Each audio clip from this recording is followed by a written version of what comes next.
আপনি কি জানেন সেই বালকের কথা, যে একাই পুরো সাম্রাজ্যের ভিত কাঁপিয়ে দিয়েছিল? এক জাদুকর বাদশাহ আর এক ঈমানদার বালকের বিস্ময়কর সত্য ঘটনা। প্রাচীনকালে এক অহংকারী বাদশাহর এক বৃদ্ধ জাদুকর ছিল। জাদুকর বাদশাহকে বলল, আমাকে একটি বুদ্ধিমান বালক দাও, যাকে আমি আমার জাদুবিদ্যা শিখিয়ে যেতে পারি। বালকটি প্রতিদিন জাদুকরের কাছে যাওয়ার পথে এক দরবেশের দেখা পেত। দরবেশের মুখে আল্লাহর কথা শুনে সে জাদুর চেয়ে আল্লাহকে চেনা বেশি গুরুত্বপূর্ণ মনে করল। একদিন এক বিশাল পশু মানুষের পথ আটকে দাঁড়াল।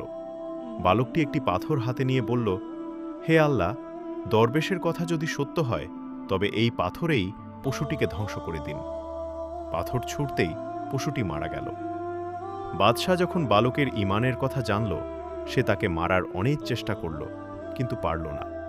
শেষে বালকটি বলল, আমাকে মারতে হলে সব মানুষের সামনে আল্লাহর নামে তীর ছুড়ুন। বালকের শাহাদাতের পর হাজার হাজার মানুষ চিৎকার করে উঠল, আমরা এই বালকের রবের ওপর ঈমান আনলাম।